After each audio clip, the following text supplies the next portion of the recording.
Nandito tayo ngayon sa Calamba, Laguna, kung saan ay ipapakita ko sa inyo yung naging pwesto ni Diwata Pares Overload, mga kabiyahe. Siguro kilalang kilala nyo na si Diwata dahil siya yung nagtitrending na parisan sa Maynila na nagtayo ng parisan din dito sa Calamba, Laguna, mga kabiyahe. So bakit nga ba hindi nagtagal yung parisan niya rito, mga kabiyahe, no?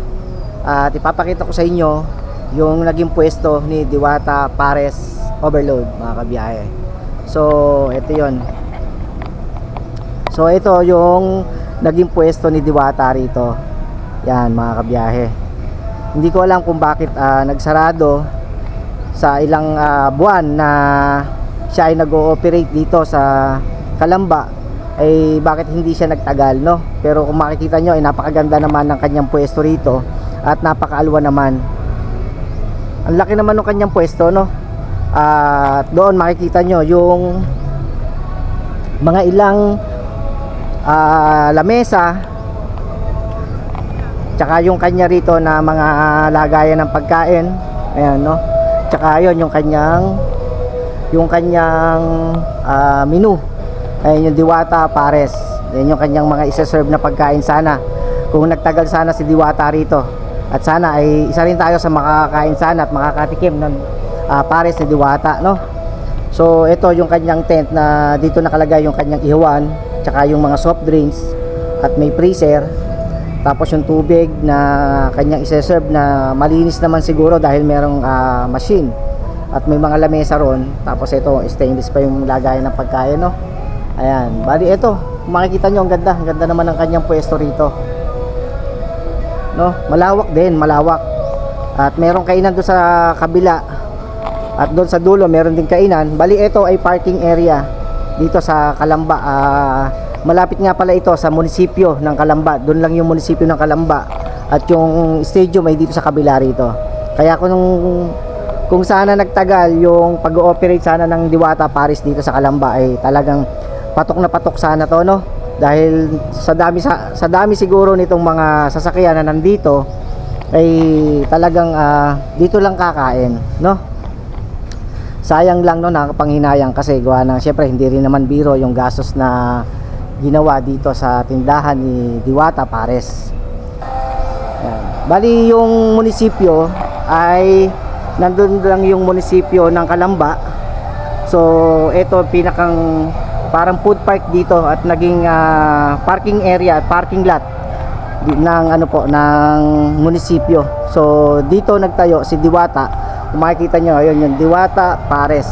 Ayan, yun yung pinakang mga kanyang menu. Bali ito, kung makikita nyo, maganda yung kanyang pwesto.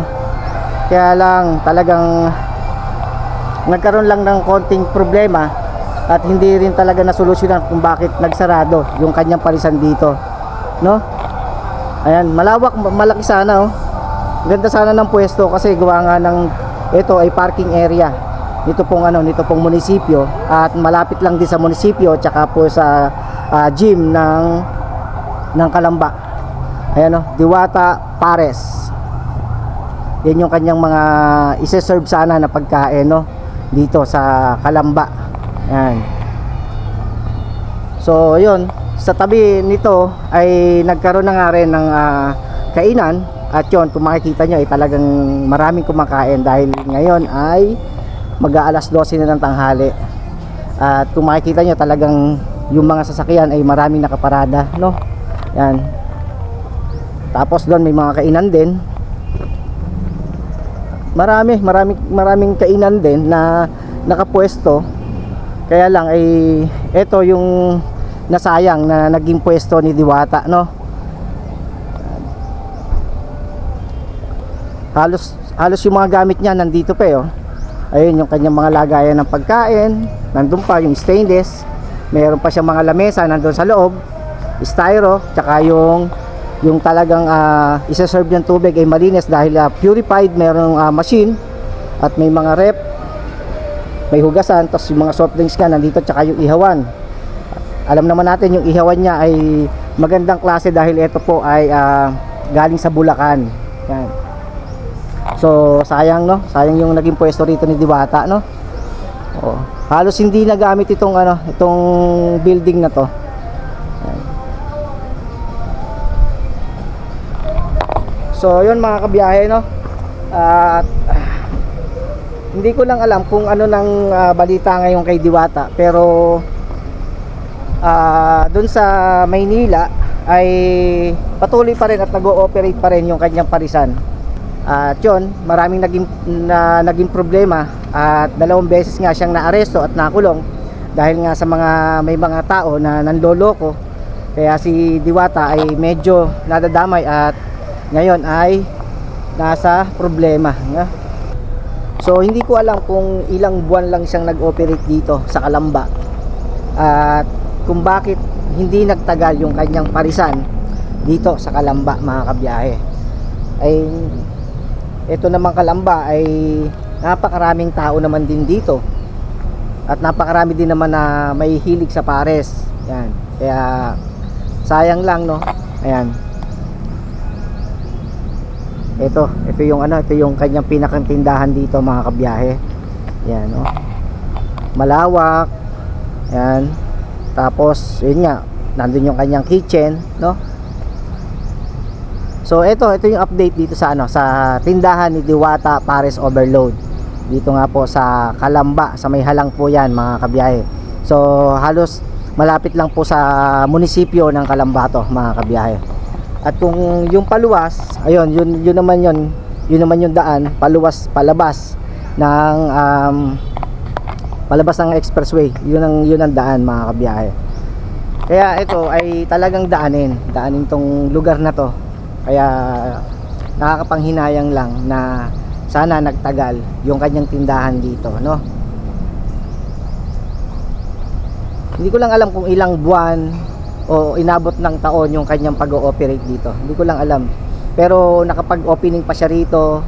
Tapos marami din namang pumupunta at dinadayo din naman tong kanyang parisan dito sa Calamba.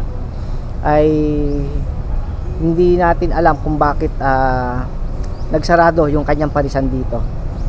Sayang, no? Sayang. At hindi ko rin alam kung siya ay nag-ooperate pa rin naman ng pares doon sa Maynila.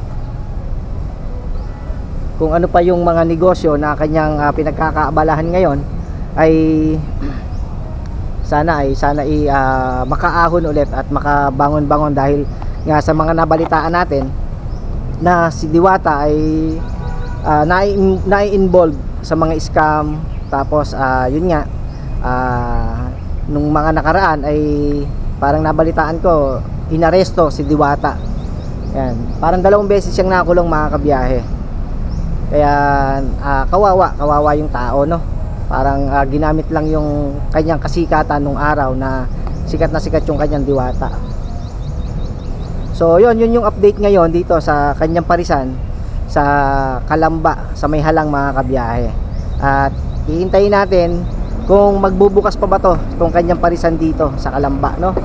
Sana ay magbukas pa, para naman sa ganon ay pagka nagbukas to ay isa na rin tayo sa dadayo at makakakain at makakatikim ng kanyang Pares Overload, mga kabiyahe.